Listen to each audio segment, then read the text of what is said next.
Welcome viewers. அது ஜனவரி மாதம் 21ஆம் தேதி 2022. திண்டுக்கல் மாவட்டம் சொரக்காய்பட்டியில் ஒரு தம்பதிகள் திருமணமாகி 3 ஆண்டுகள் ஆகியும் அவங்களுக்கு குழந்தை பிறக்கவே இல்லை. இதனால் அவங்க என்ன பண்ணுறாங்க அப்படின்னா நிறைய சிகிச்சை மேற்கொள்கிறாங்க. கோயில் குளம் இது மாதிரி சுற்றுறாங்க. இருந்தாலும் ஸோ ஊர் உலகம் எப்போ பார்த்தாலும் அந்த குழந்தை இல்லை அப்படின்னா ஒரு மாதிரி பேசிட்டு இருப்பாங்க இல்லையா அந்த சமூகம். அதே மாதிரி இருக்கிறத இவங்களால காது கொடுத்து கேட்கவே முடியல. அப்பதான் ஒரு நபர் என்ன சொல்றாரு அப்படின்னா, நான் பக்கத்தில் இருக்கக்கூடிய ஒரு கிராமத்துக்கு போனேன். எனக்கும் இதே மாதிரி குழந்தை இல்லாம இருந்தது. அங்க ஒரு நபர் என்ன பண்றாங்க அப்படின்னா, இந்த பச்சை இலை கொடுக்குறாங்க. அந்த பச்சை இலை நானும் என்னுடைய மனைவியும் சாப்பிட்ட பிறகு எங்களுக்கு குழந்தை உண்டாச்சு. நீங்களும் அதே மாதிரி அவங்க கிட்ட போயிட்டு வாங்கி சாப்பிடுங்க. உங்களுக்கும் குழந்தை உண்டாகும் அப்படின்னு சொல்லி சொல்றாங்க. அதை கேட்டு இவங்களும் போறாங்க. கணவன் மனைவி 2 பேருமே போயிட்டு அந்த பச்சை இலையை வாங்கி சாப்பிட்றாங்க. சாப்பிட்டதுல ஸோ அந்த நபர் சொன்ன மாதிரியே இவங்களுக்கு ஒரு குழந்தையும் உண்டாகுது. ஸோ முதல்ல பிறந்தது ஒரு ஆண் குழந்தை. அதே மாதிரி ஒரு 2 வருடம் கழித்து இரண்டாவதா பிறந்தது ஒரு பெண் குழந்தை. அப்பதான் இந்த பெற்றோர்கள் ஒன்று நினைக்கிறாங்க, நம்மளுக்கு குழந்தை பிறக்குமோ பிறக்காதோன்னு நம்ம நினைச்சோம். ஏதோ கடவுள் புண்ணியத்துல ஒரு ஆண் மகனும் ஒரு பெண் குழந்தையும் பிறந்துட்டாங்க. ஒருவேளை நாம இறந்துட்டோம் அப்படின்னா நமக்கு பக்கத்துல உக்காஞ்சி அழகிறதுக்கு ஒரு பெண் குழந்தை இருக்கு, நாம கொல்லி போறதுக்கு ஒரு ஆண் மகன் இருக்கான். உண்மையாலே நாம மிகப்பெரிய அதிர்ஷ்டசாலி தான் இந்த உலகத்துல அப்படின்ற மாதிரி அவங்க ரொம்ப சந்தோஷமா வாழ்ந்துட்டு வராங்க. ஆனா அவருக்கு தெரியாது, அந்த பெண் குழந்தை தான் பக்கத்துல உட்காந்து அழப்போறது இல்லை, நாம தான் அந்த பெண் குழந்தைக்கு அழப்போறோம் அப்படின்னு சொல்லி. இதே மாதிரி கொஞ்ச நாள் போயிட்டே இருக்கு. ஸோ தன்னுடைய மகனுக்கும் மகளுக்கும் 4 வயது 5 வயது ஆகும்போது இவங்க 2 பேருமே கொண்டு போயிட்டு பள்ளிக்கூடம் சேர்க்கறாங்க. அதில் அந்த பெண் குழந்தை நல்லாவே படிப்பாங்க. ஆண் பையனை கம்பேர் பண்ணும்போது அந்த பெண் குழந்தை ரொம்ப நல்லா படிப்பாங்க.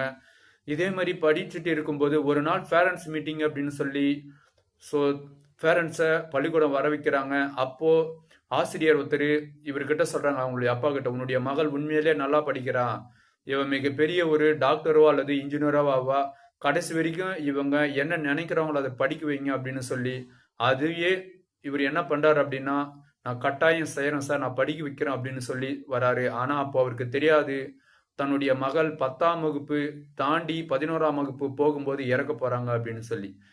ஸோ இதே மாதிரி போகுது. 5ஆம் வகுப்பு 6ஆம் வகுப்பு இது மாதிரி படிச்சுட்டே வராங்க. ஸோ கரெக்டாக அந்த பெண் 9ஆம் வகுப்பு படிக்கும்போது வீடு ரொம்ப பழசாயிடுச்சு, ஆகையினால நம்ம என்ன பண்ணலாம் அப்படின்னா புதுசாக ஒரு வீடு ஒன்று கட்டிடலாம் அப்படின்ற ஒரு எண்ணத்தில் பக்கத்தில் இருக்கக்கூடிய அவங்க வீட்டுக்கு பக்கத்துலேயே ஒரு இடத்துல இவங்க வாடகைக்கு வீடு எடுக்கிறாங்க. அந்த வாடகை வீடில் இருந்துட்டு இவங்க என்ன பண்ணுறாங்க அப்படின்னா தன்னுடைய வீட்டை இடித்து வீடு வந்து புதுசாக கட்ட ஆரம்பிக்கிறாங்க. இதே மாதிரி கட்டிகிட்டே வரும்போது ஸோ அங்கே வேலை செய்ய வந்த ஒரு கொத்தனார் என்ன பண்ணுறார் அப்படின்னா, இந்த பெண் குழந்தை எப்பெல்லாம் தன்னுடைய வீட்டில் இருக்குமோ அப்பெல்லாம் இந்த பெண் குழந்தைகிட்ட ஸோ சாதாரணமாக பேசுறது இது மாதிரிலாம் பண்ணியிருக்கிறாரு. அந்த பெண்ணும் தன்னுடைய அப்பாவோட வயசு இவருக்கு அதிகம், கிட்டத்தட்ட அவருக்கு 57 வயது, சரிங்களா. தன்னுடைய அப்பாவோட இவருக்கு வயசு அதிகம், ஆகையினால இவர் நம்மளை என்ன பண்ணிட்டு போறாரு அப்படின்ற ஒரு எண்ணத்துல அவர்கிட்ட நல்லா பேசியிருக்கிறாங்க.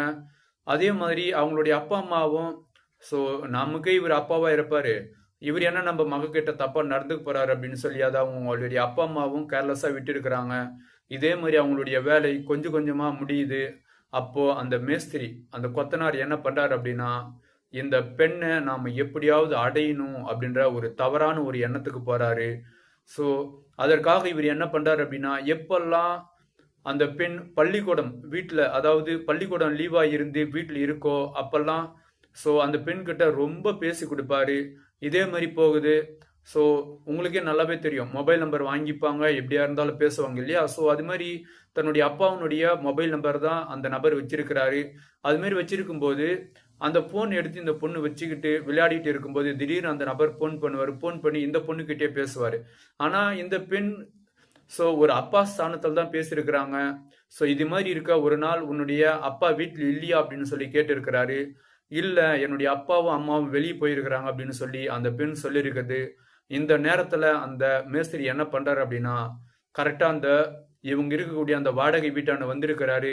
வந்த இடத்துல ஸோ இந்த பெண் மட்டும்தான் வீட்டில் தனியாக இருக்கு. அப்போ இந்த பெண்கிட்ட தவறாக நடந்துக்க முயற்சி பண்ணுறாரு. ஆனால் அதங்குள்ள இவங்களுடைய அப்பா அம்மா வீட்டுக்கு வந்துடுறாங்க. வீட்டுக்கு வந்ததுனால என்ன மேஸ்திரி இங்கே வந்திருக்கிறீங்க அப்படின்னு சொல்லி கேட்கும்போது, எதுவும் இல்லை, ஸோ அந்த காசு கொஞ்சம் தரணுமே, அந்த பெண்டிங் காசு கொடுத்தீங்கன்னா அதை வாங்கிட்டு போகலான்னு சொல்லி வந்தேன் அப்படின்னு சொல்லி சமாளிச்சிருக்கிறாங்க. நான் ஒரு 2 நாள் குடுத்துர்றேன், 3 நாள் குடுத்துர்றேன் அப்படின்னு சொல்லி அவங்களுடைய அப்பாவும் சொல்லி அனுப்பியிருக்கிறாங்க. அதே மாதிரி ஒரு நாள் அவர வர வச்சு அவருக்கு சேர வேண்டிய காசு குடுத்துருக்கிறாங்க. இருந்தாலும் வீட்டு வேலை வந்து இன்கம்ப்ளீட் தான். முடிக்கவே இல்ல. ஸோ இதே மாரி இன்னும் திரும்ப வேலைய ஆரம்பிக்கிறாங்க. இதே மாரி வேலை போயிட்டே இருக்கு. ஸோ தன்னுடைய வீடு வந்து மோல்டிங், அதாவது மேல எல்லாம் மூடியாச்சு. ஸோ இப்போ என்ன பண்றாரு அப்படின்னா, திரும்ப இதே மாரி காசு ஏதாவது வாங்கணும். அன்னைக்கு கிடைச்ச மாதிரியே ஒரு வாய்ப்பு. அதாவது அந்த பெண் அவங்களுடைய அப்பாவினுடைய மொபைல் எடுத்து தான் கையில வச்சுட்டு விளையாடிட்டு இருக்கும்போதோ, இல்ல வேற எதுனா பண்ணிட்டு இருக்கும்போதோ, நாம போன் பண்ணோம் அப்படின்னா, அந்த போன் எடுத்துச்சு அப்படின்னா, நாம எப்படியா இருந்தாலும் அத தனியா நம்ம மீட் பண்ணணும் அப்படின்ற ஒரு எண்ணத்துக்கு போறாரு. அந்த காம வெறி பிடித்த அந்த மேஸ்திரி. அதே மாதிரி ஒரு நாள் என்ன பண்றாங்க அப்படின்னா, அந்த பெண்ணுக்கு போன் வருது. போன் வந்ததுல அந்த பெண் என்ன சொல்லுது அப்படின்னா, என்னுடைய அப்பா, என்னுடைய அம்மா, என்னுடைய அண்ணன் இவங்க 3 பேருமே கோயிலுக்கு போயிருக்கிறாங்க. அவங்க சாயந்தரமா தான் வருவாங்க. இப்ப நான் வீட்ல தனியா தான் இருக்கேன். நான் இன்னைக்கு கோயிலுக்கு போகக்கூடாது. ஏன் அப்படின்னா, எனக்கு இன்னைக்கு ஸோ சம்திங் ஏதோ நடந்திருக்கு. ஆகையினால என்ன வந்து கோயிலுக்கு வேணாம் அப்படின்னு சொல்லியிருக்கிறாங்க. நீ வர வேணாம், நான் மட்டும் போறேன் அப்படின்னு சொல்லிட்டு போயிருக்கிறாங்க அப்படின்னு சொல்ல. ஆனா இந்த பெண் குழந்தைகிட்ட அவங்க கோயிலுக்கெல்லாம் போல, இவங்க வேற எங்கேயோ போயிருக்கிறாங்க. பொதுவாவே தெரியும். டேட் ஆயிடுச்சு அப்படின்னா, நம்ம கிராமப்புறத்தை பொறுத்த வரைக்கும் ஸோ மனைவிக்கோ மகளுக்கோ டேட் ஆயிடுச்சு அப்படின்னா எப்பவுமே கோயிலுக்கெல்லாம் போக மாட்டாங்க இல்லையா? மிகப்பெரிய ஒரு அபிஷேகம் எதுவா பண்றதா இருந்தாலும் அது வந்து தள்ளி வச்சிருவாங்க. ஆனா அவங்க என்ன பண்றாங்க அப்படின்னா, அன்னைக்கு வேற ஏதோ இன்னொரு ஃபங்க்ஷனுக்கு போறதுக்கு கோயிலுக்கு போறோம் அப்படின்னு பொய் சொல்லிட்டு போயிருக்கிறாங்க. சரிங்களா? இதை உணர்ந்த அந்த மேஸ்திரி என்ன பண்றாரு அப்படின்னா, இப்போ போனோம்னா வீட்டில் அந்த பெண் மட்டும் தான் இருக்கும். எப்படியாவது அந்த பெண் கிட்ட நம்ம தவறா நடந்துடணும் அப்படின்னு ஒரு எண்ணம் எடுக்கிறாரு. அதே மாதிரி வீட்டுக்கு போனா இந்த பெண் மட்டும் தான் இருக்கு. உள்ள போன இந்த நபர் என்ன பண்றாரு அப்படின்னா, லாக் பண்ணிட்டு உள்ள போயிட்டு அந்த பெண் குழந்தையினுடைய கை கால் எல்லாமே கட்டி அந்த குழந்தைய நாசனம் பண்றாரு. பிறகு என்ன பண்ற அப்படின்னா, அந்த பெண் குழந்தை இந்த விஷயத்த உன்னுடைய அப்பா கிட்ட சொன்ன அப்படின்னா, உன்னுடைய அப்பா, அம்மா, உன்னுடைய அண்ணன் இவங்க 3 பேரையுமே நான் கொலை பண்ணிடுவேன் அப்படின்னு மிரட்டி இருக்கிறாரு. ஸோ இதனால அந்த பெண் இந்த விஷயத்தை யாருக்கிட்டையுமே சொல்லவே காணோம். தன்னுடைய அப்பா, அம்மா வீட்டுக்கு வந்த பிறகு கூட அவங்க கிட்ட சொல்லவே காணோம். ஆனா ஒரு பேரண்ட்ஸுக்கு தெரியும், தன்னுடைய மகளுக்கு ஏதாவது அசம்பாவிதம் நடந்தா அவங்களுடைய முகம் வாடுறது, எப்பவும் போல சந்தோஷமா இருக்க மாட்டாங்க. இது எல்லாமே தெரியும். அப்ப அவங்களுடைய அம்மாவுக்கு ஒரு சந்தேகத்தின் அடிப்படையில, உனக்கு என்ன ஆச்சு? காலையில நல்லா தான் இருந்த. இப்ப என்ன ஒரு மாதிரி இருக்கு அப்படின்னு கேட்க, இல்லம்மா நான் இன்னைக்கு சாப்பிடவே இல்லை. என்னன்னு தெரியல, எனக்கு வயிறு வலி அப்படின்னு அந்த பெண் அந்த படுபாவியை காட்டி கொடுக்காம அதை மூடி மறைச்சிருக்குது. இதை உணர்ந்த அந்த மனித மிருகம் திரும்ப இதே மாதிரி அவங்க ஆள் இல்லாத போது அந்த குழந்தைய வந்து நாசனம் பண்ணியிருக்கிறான். ஒரு கட்டத்துல அந்த பெண் இதை கட்டாயம் நம்மளுடைய அப்பா கிட்ட சொல்லி ஆகணும் அப்படின்ற ஒரு எண்ணத்துக்கு போறாங்க. அப்ப அந்த பெண் ஒண்ணு நினைக்குது, இதை நம்மளுடைய அப்பா கிட்ட சொல்லி பின்னாடி அந்த ஆளு ஒருவேளை ஜெயிலுக்கு போயிட்டு திரும்ப வந்து தன்னுடைய அப்பாவையோ இல்ல அம்மாவையோ அல்லது தன்னுடைய அண்ணனையோ ஏதாவது செஞ்சிட்டான் அப்படின்னா நம்மளுடைய அப்பாவோ அம்மாவோ இல்லாம போயிடுவாங்க. ஆகையினால நாம இந்த விஷயத்தை யார்கிட்டயுமே சொல்லாம நம்மளுடைய வாழ்க்கையை நம்ம முடிச்சுக்கிட்டு தான் பார்க்கணும் அப்படின்ற ஒரு எண்ணத்துக்கு போறாங்க. அதே மாதிரி என்ன பண்றாங்க அப்படின்னா, வீட்டுல யாருமே இல்லாத போது இவங்க தூக்க மாத்திரை வாங்கி கொண்டு வந்து தன்னுடைய வீட்டுல வச்சுட்டு ஒரே மட்டுமா ஒரு 6-7 தூக்க மாத்திரையை போட்டு மயக்கம் ஆகுறாங்க. மயக்கம் அடைஞ்சு எல்லாரும் அப்பா அம்மா தூங்கும் போது இவங்களும் தூங்க போறாங்க. ஆனா பொழுது வெடிஞ்சு 7 மணி ஆகுது, 8 மணி ஆகுது. இந்த பெண் குழந்தை எழுந்துக்கவே இல்லை. அப்போ அவங்களுடைய அம்மா ஓடி போயிட்டு, ஏன் இன்னும் எழுந்துக்கவே இல்லை, நீ பள்ளிக்கூடம் போன அப்படின்னு அந்த பெண் குழந்தைய தட்டி எழுப்புறாங்க. ஆனா அந்த பெண் குழந்தை எழுந்துக்கவே இல்லை. காரணம் ஏன் அப்படின்னா அந்த பெண் குழந்தை இறந்துட்டாங்க. சரிங்களா? அப்பதான் அவங்களுக்கு இது என்னன்னு தெரியலையே. ஆனா இந்த பெண் கடந்த ஒரு 2 மாதமா ஏதோ ஒரு விஷயத்த நம்ம கிட்ட சொல்லாமே மூடி மறைச்சிருக்கிறா. இது என்னன்னு தெரியலையே அப்படின்னு அவங்களுக்கு மிகப்பெரிய ஒரு மன உளைச்சலுக்கு ஆளாகிறாங்க. தன்னுடைய வீடு பார்த்தா இன்கம்ப்ளீட் தான். அப்போ கூட அந்த வீடு கட்டி முடிக்கவே இல்லை. அப்பதான் இவங்க ஒண்ணு யோசிக்கிறாங்க, நாம எப்பெல்லாம் நம்ம வீட்டில் இல்லாம வெளியே போனோமோ அந்த டைம்லலாம் இந்த நம்பருக்கு யாரோ ஒரு நபர் கால் பண்ணியிருக்கிறாங்க. அந்த பர்டிகுலர் நபர் தான் தன்னுடைய மகள் இறப்புக்கு காரணம் அப்படின்ற ஒரு முடிவு எடுக்கிறாங்க. அதே மாதிரி ஹிஸ்ட்ரி இதெல்லாம் எடுத்து பார்க்கும்போது இந்த குறிப்பிட்ட நபர் தான் அந்த டைமுக்கு கால் பண்ணியிருக்கிறான் அப்படின்ற ஒரு தகவல் கிடைக்குது.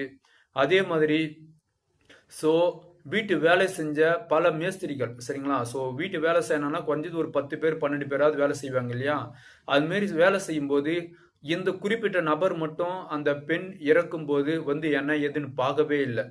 இதனால அவங்களுடைய பெற்றோருக்கு அந்த ஆள் மேல லேசா சந்தேகம் எழும்புது. அதே மாதிரி மொபைல் நம்பரும் வச்சு பார்க்கும்போது இந்த நபர் தான் கால் பண்ணியிருக்கிறான், அப்போ இந்த நபர் தான் தன்னுடைய குழந்தை இறப்புக்கு காரணம் அப்படின்னு மிக லேசா அவங்களுக்கு ஒரு சந்தேகம் வந்ததுல போயிட்டு போலீஸ் கிட்ட ஒரு கம்ப்ளைண்ட் ஒன்று ரேஸ் பண்றாங்க. என்னுடைய மகள் இறப்புல எனக்கு சந்தேகம் இருக்கு அப்படின்னு சொல்லி, அந்த நபர் யார் அப்படின்னு சொல்லி காட்டுங்க அப்படின்னா, என்னுடைய வீட்டாண்ட வேலை செய்ய வந்த அந்த மேஸ்திரி தான், அந்த கொத்தனார் தான் அப்படின்னு சொல்லி அந்த நபரை இவங்க கை காட்டி விடுறாங்க போலீஸ் கிட்ட. போலீஸ் அந்த மனித மிருகத்தை அரெஸ்ட் பண்ணி கொண்டு போயிட்டு விசாரணை மேற்கொள்ளும் போது, என்னுடைய பாவமா புண்ணியமா, நான் என் மகள் என்னுடைய பேத்தி வயசுல இருக்கக்கூடிய பெண்ணை நான் ஏன் இது மாதிரி செய்ய போறேன், அது இதுன்னு சொல்லி போலீஸை இவர் வந்து மிரட்டி பிரெயின் வாஷ் பண்ணியிருக்கிறாரு. இருந்தாலும் இதெல்லாம் கண்டு கொள்ளாத போலீஸ் தான் கொடுக்கக்கூடிய அந்த ட்ரீட்மெண்ட்ல தாங்க முடியாம, ஆமா நான் தான் அந்த பெண் குழந்தையை இதுக்கு முன்னாடி 3 முறை நான் தவறா நடந்துட்டேன் அப்படின்னு சொல்லி அந்த மனித மிருகம் வாக்குமூலம் கொடுத்திருக்குது. பிறகு அந்த மனித மிருகத்தை கோர்ட்டில் ஆஜர்படுத்தி அந்த மனித மிருகத்துக்கு ஆயுள் தண்டனை கொடுத்து தீர்ப்பும் கொடுத்திருக்கிறாங்க. நண்பர்களே, இந்த விஷயத்தை பொறுத்த வரைக்கும் தன்னுடைய அப்பா அம்மா தன்னுடைய நாம இறந்துட்டோம் அப்படின்னா நமக்கு பக்கத்துல உட்காந்து அழுவாங்க அப்படின்னு சொல்லி நினைச்சாங்க. ஆனா அது நடக்கவே இல்லை. இவங்க தான் அந்த பெண் இறந்த பிறகு உக்காந்து அழுது கொண்டு போயிட்டு அந்த பெண்ணுக்கு செய்ய வேண்டிய சடங்கு சம்பிரதாயம் இது எல்லாமே செஞ்சிருக்கிறாங்க. அவங்களுக்கு நான் முன்னாடியே சொன்னேன், ரொம்ப நாள் கழிச்சு தான் குழந்தை பிறந்துச்சு அப்படின்னு சொல்லி அவங்களுக்கு மிகப்பெரிய ஒரு மனவேதனை கட்டாயம் அவங்களுக்கு மிகப்பெரிய ஒரு மனவேதனை இது வரைக்கும் இருந்திருக்கும். கிட்டத்தட்ட இது 2 வருடத்துக்கு மேல ஆகுது. இப்பயும் அவங்க கட்டாயம் வருத்தப்பட்டுட்டு தான் இருப்பாங்க. இப்போ அந்த மனித மிருகமும் ஜெயிலில் தான் களி சாப்பிட்டு இருக்கும். இந்த சமுதாயத்தை பொறுத்த வரைக்கும் வயது வித்தியாசம் இதெல்லாம் எதுவுமே வேணாம். உங்களுடைய மகள் ஒரு குறிப்பிட்ட வயது அடைஞ்சிட்டா அப்படின்னா ஒவ்வொரு பெத்தவங்களும் அந்த குழந்தைக்கு ரொம்ப பாதுகாப்பா இருக்க வேண்டியது உங்களுடைய கடமை அப்படின்னு சொல்லி இவ்வளோ நேரம் இந்த வீடியோவை பார்த்த அனைவருக்கும் நன்றி, வணக்கம்.